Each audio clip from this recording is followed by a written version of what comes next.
Bonjour, donc je suis François Nicolo, je suis responsable du système d'information du groupe 3H, qui est un opérateur hospitalier de santé public et en statut privé. Bonjour, Vincent Massé, moi je suis chargé de mission qualité pour 2 cliniques du groupe 3H et j'ai aussi la casquette de correspondant sécurité SI pour l'ensemble des cliniques. Alors le groupe 3H couvre un périmètre de 600 lits et places en Pays de Loire. Il se compose de 4 établissements qui sont La Roche-sur-Yon, les Sables-d'Olonne, Laval et Saumur. Et on accueille en fait des patients dans différents domaines d'activité, principalement MCO et SSR. On a un effectif salarié d'environ 800 personnes, un parc matériel de 600 machines. Le SI est hébergé chez Saint-Thiers, HDS, Sigma Informatique, acteur local et national. La gestion de la sécurité des systèmes d'information au niveau du groupe 3H est portée par un binôme, le correspondant SSI et le RSI. Et j'ajouterais qu'on est accompagné aussi par un prestataire en fait, qui nous aide à la fois sur la partie gouvernance et puis sur la mise en œuvre des plans d'action. Tout d'abord, structurer la démarche et puis garantir le respect du calendrier pour la réalisation de l'exercice cyber. Donc concrètement, ça s'est passé en 3 étapes. On a eu une première réunion de lancement, de préparation et de cadrage avec la direction, avec remise également du kit participant. La deuxième étape, c'est l'exercice qui se déroule le jour J. Et puis après, on a une troisième étape qui consiste en une séance de restitution à 1 mois à peu près d'exercice, où là, il y a un retour sur l'exercice et la remise du plan d'action. Et on a reproduit cette méthode pour les 4 établissements.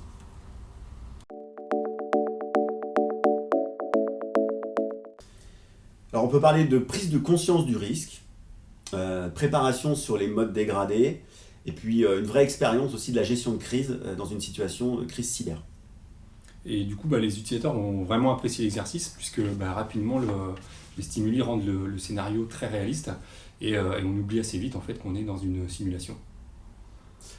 Le débrief à chaud est toujours un moment d'expression intéressant par rapport au ressenti de chaque utilisateur, entre la personne libérée, celle qui s'est amusée en se faisant peur. Globalement, le retour il a été positif et il y a des enseignements qui ressortent immédiatement à partir du moment où le débrief est terminé.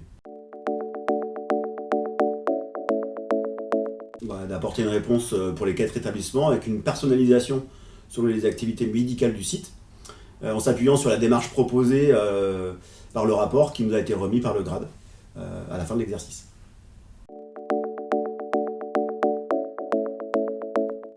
Deux évolutions majeures, peut-être sur la manière de s'organiser, notamment en intégrant la contrainte de la distance quand on est multisite, c'est le cas pour les établissements de 3H. Lors des derniers exercices, l'équipe SI en fait, intégrait la cellule de crise au bout d'une vingtaine de minutes. Et une deuxième évolution, c'était sur le fait d'impliquer les bonnes personnes. Oui, on a justement bénéficié d'une évolution dans les scénarios par l'intégration par le grade en fait, des partenaires locaux type centre hospitalier ou plateau technique dans les stimuli.